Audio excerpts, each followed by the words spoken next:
चलिए शुरू करते हैं हमारी आज की कक्षा। और जो आज की हमारी कक्षा है वो है जो एनटीए का पाठ्यक्रम हमने देख लिया था कि यूजीसी एनटीए का पाठ्यक्रम हिंदी का पाठ्यक्रम है क्या।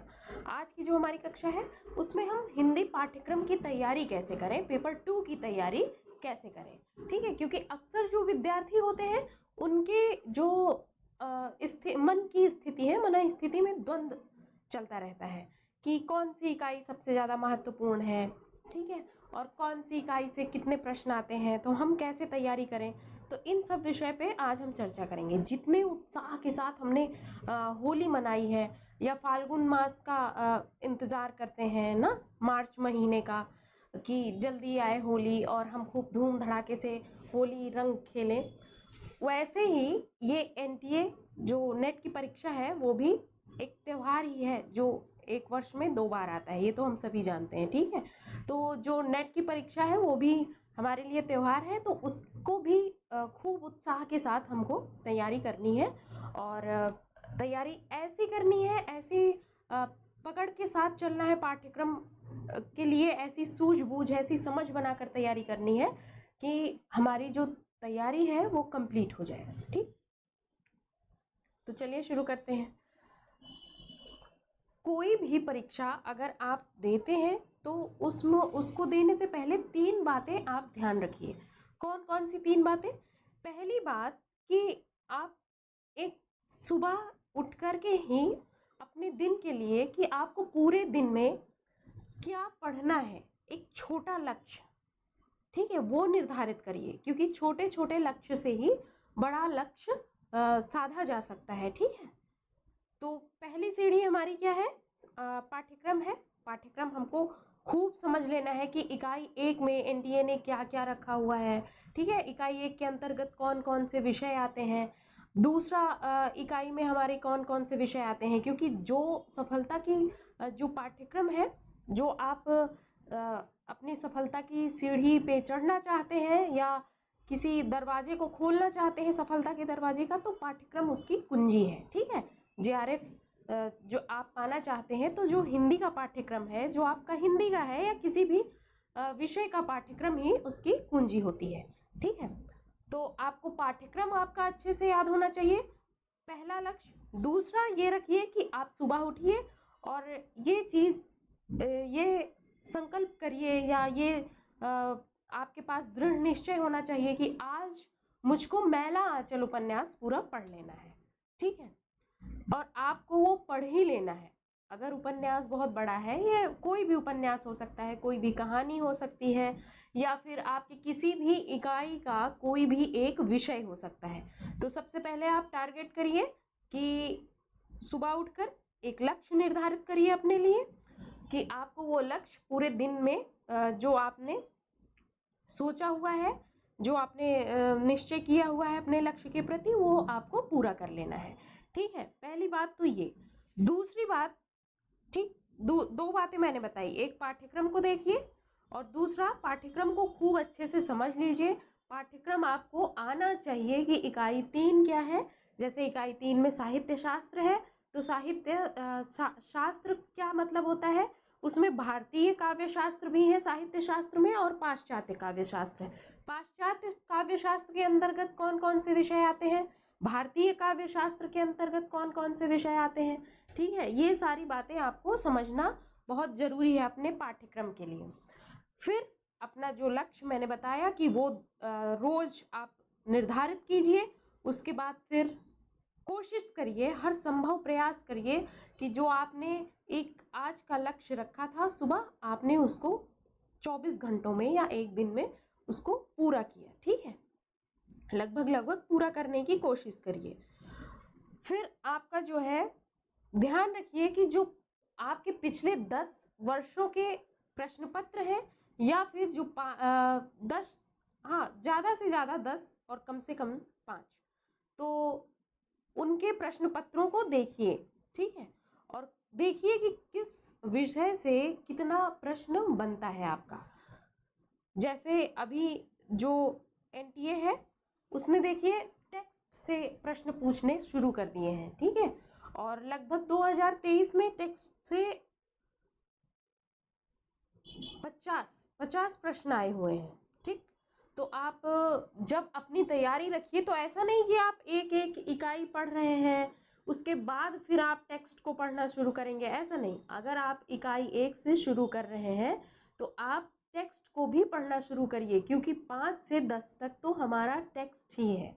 ठीक है, टेक्स्ट को आप सुनकर भी पढ़िए और उसकी जो थ्योरी, जो उसकी टेक्स्ट की जो थ्योरी है उसको भी पढ़िए। ठीक है, तो ये है कि 10 वर्षों का जो आपका प्रश्न पत्र है उनको देखिए, उनमें कौन से कितने प्रश्न किस विषय से पूछे गए हैं, किस इकाई से पूछे गए हैं उसको देखिए। फिर आप सोचिए कि आपकी जो तैयारी है वो किस इकाई में कितनी बेहतर है, कौन सी इकाई आपकी सबसे अच्छी तैयार है। फिर आपकी जो इकाई कमज़ोर है या जो इकाई आप जिस यूनिट में आप कमज़ोर है, आपकी तैयारी बहुत बेहतर नहीं लगती आपको, उस यूनिट को पढ़ना शुरू कर दीजिए। ठीक, और रिवीजन करते रहिए जिसमें आप होशियार हैं, जिस यूनिट में आप होशियार हैं उसका रिवीजन करते रहिए। तो रिवीजन सबसे अच्छी बात है। ध्यान रखिए कि आप किसी भी विषय की, किसी भी परीक्षा की तैयारी करते हैं तो तैयारी आप एक बार करते हैं और जब आप उसको दोबारा पढ़ते हैं तो वो होता है आपका रिवीजन। ठीक, तो पहली बार तैयारी आप खूब मेहनत से, खूब उत्साह के साथ, खूब जमकर कीजिए। ठीक, चलिए शुरू करते हैं। तो हम जानते हैं कि हमारे जो हिंदी का पाठ्यक्रम है उसमें हमारी 10 इकाइयां हैं। ठीक, और जो 5 है, 5 से लेकर 10 तक ये क्या है, ये टेक्स्ट है, पाठ वाला हिस्सा है। ठीक है, तो हम इन 4 इकाइयों को या इन 5 इकाइयों को पढ़ेंगे, उसके साथ ही हम टेक्स्ट को भी पढ़ना शुरू कर देंगे। अब हमको ये देखने की ज़रूरत है कि किस इकाई से कितने प्रश्न आते हैं। अभी मैंने आपके लिए पिछले 6 वर्षों के जो प्रश्न पत्र हैं उनका मूल्यांकन किया और ये आपको अभी दिखाऊंगी कि दिखाया जाएगा कि किस इकाई से कितने प्रश्न आपके पूछे गए हैं। और जो एनटीए है वो बहुत होशियार है, समझदार भी है। आपको मैं बता दूं कि जैसे एनटीए भाषा परिवार अपने जो सिलेबस है, जो पाठ्यक्रम है उसमें नहीं रखते, लेकिन एनटीए उससे प्रश्न पूछता है क्योंकि एनटीए आपकी समझ को आंकता है। ठीक है, वो ये जानता है कि अगर आपने हिंदी की तैयारी अच्छे से की है तो आप इस विषय को भी जानते हैं।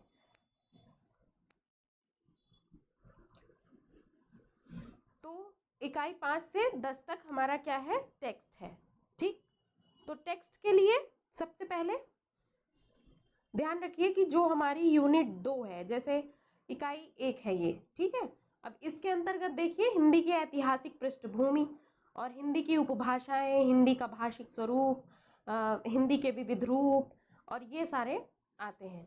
अब इनमें से देखना है कि सबसे ज़्यादा प्रश्न कौन सा आता है, या आपको इन जो ये विषय दिए गए हैं इनमें से आपका कौन सा विषय ऐसा है जिससे प्रश्न आपका जिसको लेकर तैयारी आपकी अच्छी नहीं है या बेहतर नहीं है, आप उन पर ध्यान देना शुरू कर दीजिए और बाकी विषयों के रिवीजन भी करते रहिए। ठीक, यूनिट 2 जो है ये बहुत महत्वपूर्ण है। ठीक है, क्योंकि हिंदी साहित्य का इतिहास एवं गद्य विधाएं ये यूनिट है, तो आपको जो गद्य हैं आपके वो भी इस यूनिट में आ जाएंगे। ठीक है, तो हिंदी साहित्य, इतिहास, दर्शन। अब यहाँ देखिए इसमें आपका आदिकाल, भक्तिकाल, रीतिकाल और हिंदी गद्य का उद्भव और विकास, इससे प्रश्न आता ही आता है। आप ध्यान रखिएगा इस चीज़ का। समकालीन कविता है, आधुनिक काल, उपन्यास। तो हम जब पढ़ेंगे तो अपने यूनिट 2 के साथ ही अपना टेक्स्ट वाला हिस्सा भी पढ़ते चलेंगे। जब हम उपन्यास पढ़ेंगे तो टेक्स्ट उपन्यास में पढ़ते चलेंगे। ठीक है, तो यूनिट 2 ध्यान रखिएगा कि जो आपका पाठ्यक्रम है उसमें आपकी इकाई 2 और इकाई 5 से 10 तक, इस पर आपको बहुत मेहनत करनी है, खूब सारी मेहनत करनी है, क्योंकि बहुत एनटीए टेक्स्ट से अब प्रश्न भर भर के पूछने लगा है और सीधा प्रश्न नहीं पूछता कि लेखक क्या इस कहानी की मूल संवेदना क्या है, या फिर लेखक क्या कहना चाहता है। नहीं, अब वो प्रश्न पूछता है, जैसे 2023 में एक प्रश्न आया हुआ है टेक्स्ट के लिए, लाल पान की बेगम से आया हुआ है कि बिरजू की माँ किसे ट्यूशन वाली कह के बुलाती है। आप सोचिए कितना अंदर से प्रश्न पूछा गया है। यहाँ तक कि अंधेर नगरी से प्रश्न आया कि आप पंक्तियों को क्रम करिए। जो बाजार है, द्वितीय अंक है, उसमें बाजार में जो चना वाला अपनी पंक्तियां, जो चना वाला चना बेचता है अतिशयोक्तिपूर्ण अपनी पंक्तियों को बोलकर, उसको क्रम से उसकी पंक्तियां दी गई, चूरन वाले की दी गई और कहा गया कि इनको क्रम से लगाइए पंक्तियों को। और आकाशदीप के दृश्यों को कहा गया, घटना जो हुई आकाशदीप कहानी में वो कहा गया कि उसको भी क्रम से लगाइए। तो अब आपको बहुत सारा पढ़ने की जगह पर आपको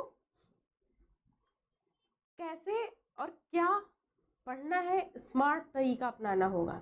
ठीक है, जैसे आपका इधर है भक्तिकाल, आदिकाल, रीतिकाल, तो इस इकाई से मिला करके कितने प्रश्न आते होंगे, जैसे इसमें है, ये टेक्स्ट के साथ ही हम पढ़ेंगे तो हमारा ये कंप्लीट होता रहेगा। ठीक है, तो हिंदी गद्य का उद्भव और विकास, एक ये आप ध्यान दीजिएगा, अत्यंत महत्वपूर्ण है।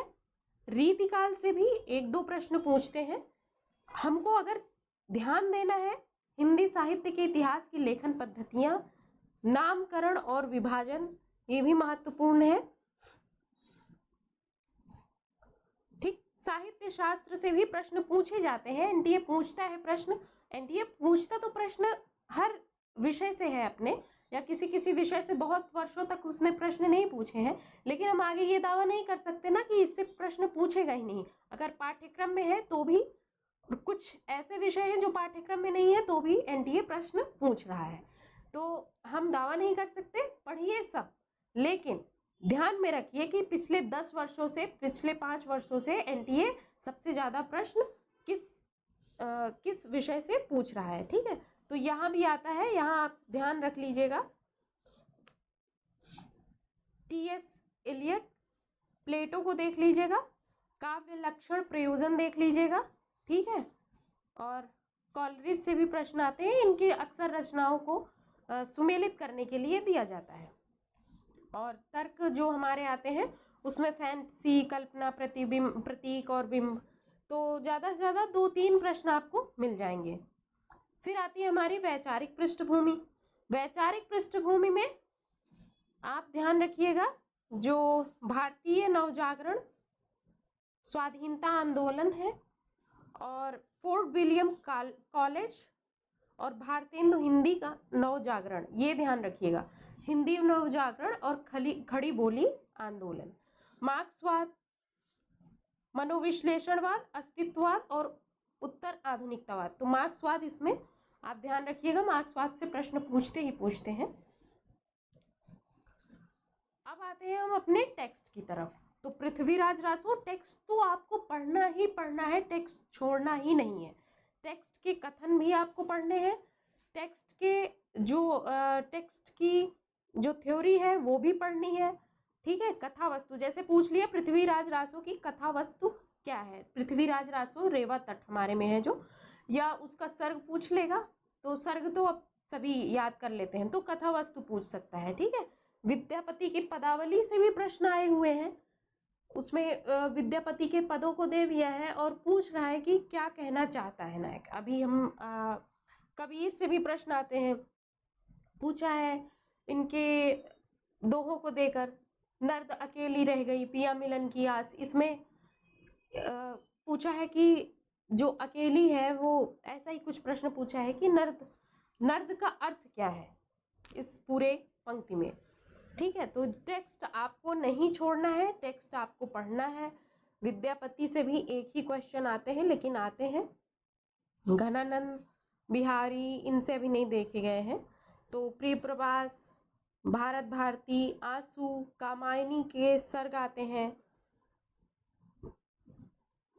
ठीक, जायसी को ध्यान में रखिएगा। अमीर खुसरो की पहेलियां भी पूछी जा चुकी हैं। उपन्यास देखिए, उपन्यास सारे पढ़िएगा, उपन्यास भी पढ़ने हैं और उपन्यास की थ्योरी पढ़नी है, कथन पढ़ने हैं, ठीक है। अगर कुछ घटनाएं हो रही तो उन घटनाओं को क्रम से पढ़ना है, यहाँ तक कि कितने गीत हैं और पहला गीत कौन सा है, दूसरा गीत कौन सा है, उसको भी हमको ध्यान रखना है, ठीक। तो कहानी, उपन्यास, ये सारे आपको पढ़ने हैं और इनकी जो समरी है वो हम आपको पढ़ा रहे हैं, ठीक है। नाटक पढ़ने हैं, निबंध पढ़ने हैं, आपको आत्मकथा, जीवनी सब पढ़नी है। हमको टेक्स्ट छोड़ना ही नहीं है। जो हमारी और जो 5 इकाइयाँ हैं वैचारिक पृष्ठभूमि से मैंने आपको बता दिया कि क्या हम पढ़ सकते हैं, और जो हमारी 1 इकाई है, जो पहली इकाई है हमारी, उससे कहाँ से सबसे ज़्यादा प्रश्न आते हैं उसको पढ़ना है। जैसे हिंदी का भौगोलिक विस्तार है, इसको ध्यान में रखिएगा। भाषा परिवार आपको बताया। तो ये हमारे 6 वर्षों में कुल जो प्रश्न पत्र हैं उनमें देखिए किस विषय से कितना प्रश्न पूछा गया है। तो हिंदी भाषा और उसके विकास से 2018 में 5 प्रश्न पूछा गया, फिर 2018 में ही द्वितीय पाली में 3 प्रश्न, 19 में 4, द्वितीय में फिर 5, फिर 20 में देखिए 8, फिर 20 में ही द्वितीय पाली में 7। अब आप देखिए कि प्रश्न पूछा जा रहा है पहली इकाई हिंदी भाषा और उसके विकास से किस किस विषय से पूछा गया, ठीक। ये भी आपको इस पर भी एक कक्षा बनाई जाएगी और उस पर हम विश्लेषण करेंगे एक एक इकाइयों पे कि किस इकाई से कितने प्रश्न पूछे गए हैं। फिर देखिए 23 में आ जाइए, अभी 5, 4, 5, 7, 4, 2, 22 में देखिए 2 ही प्रश्न पूछता है और 23 में देखिए 10 प्रश्न पूछ लिए, ठीक है, 10 और 8। हिंदी साहित्य इतिहास लेखन से 18 से लेकर 19 तक कोई प्रश्न नहीं पूछे गए। 20 में 1 प्रश्न पूछा गया, फिर 2, फिर देखिए 22 में भी कोई, प्रथम पाली में कोई प्रश्न नहीं आया, 23 में भी सिर्फ 1 प्रश्न आया। तो आप इससे भी अंदाजा लगा सकते हैं, लेकिन दावा नहीं कर सकते कि क्यों पूछ रहा है एनटीए प्रश्न, या जैसे अभी 10 प्रश्न इसने पूछ लिए, फिर जो हुआ हमारा पेपर साहित्य लेखन से 1 भी प्रश्न नहीं पूछा जबकि वो पाठ्यक्रम में है, तो हम ये नहीं दावा कर सकते ना कि क्यों पूछ लिया। फिर देखिए आदिकाल से 3, 5 2018 में, तो लगभग 8 प्रश्न पूछ लिए, 10 प्रश्न 2019 में, ठीक है, ध्यान दीजिए। और आदिकाल से 23 में 1 प्रश्न पूछा गया, ध्यान रखिए।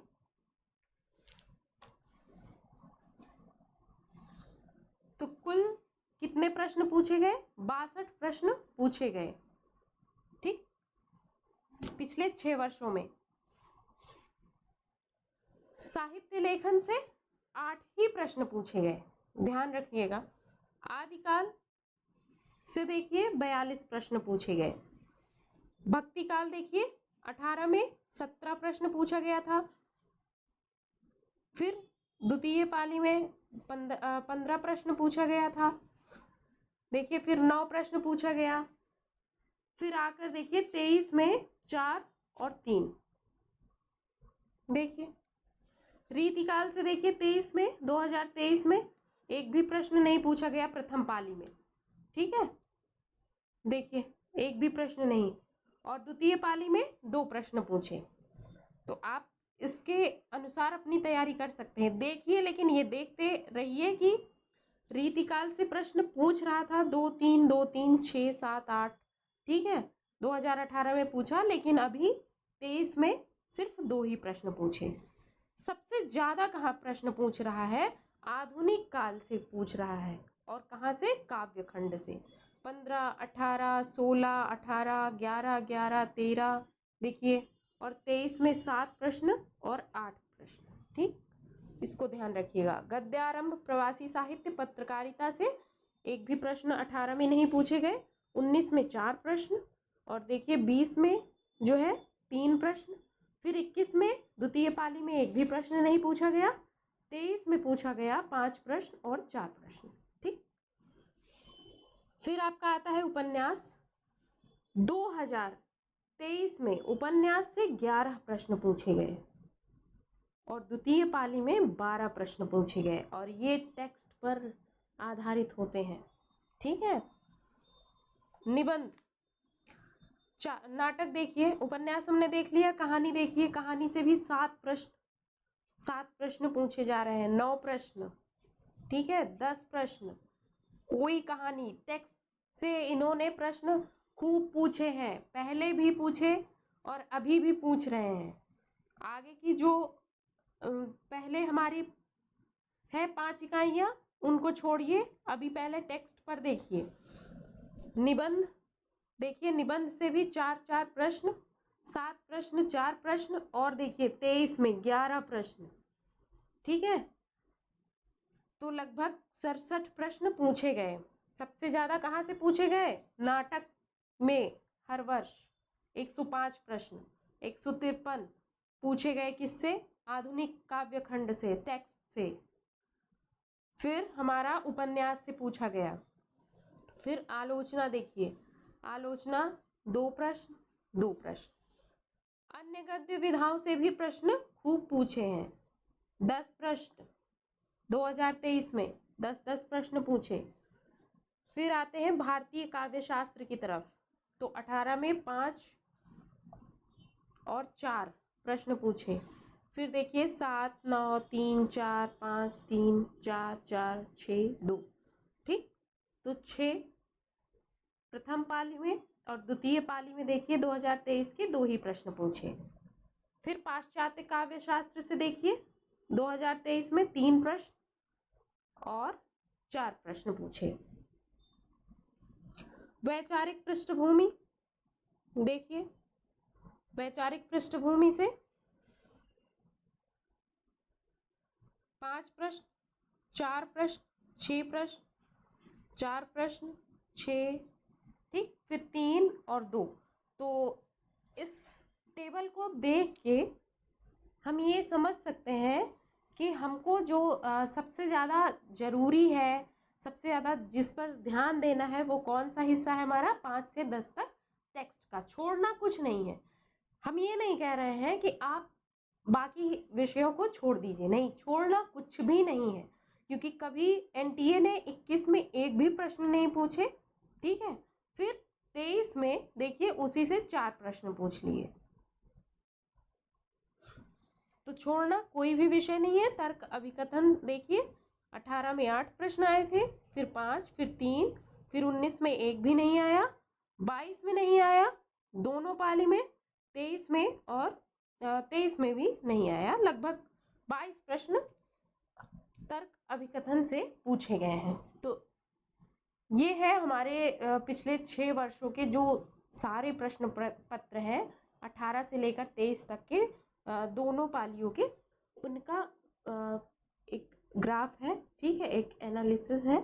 तो आप इसको देख लीजिए और समझ लीजिए और ध्यान रखिए कि हमको जो अपनी तैयारी करनी है वो सबसे ज़्यादा टेक्स्ट के हिस्से को लेकर चलना होगा।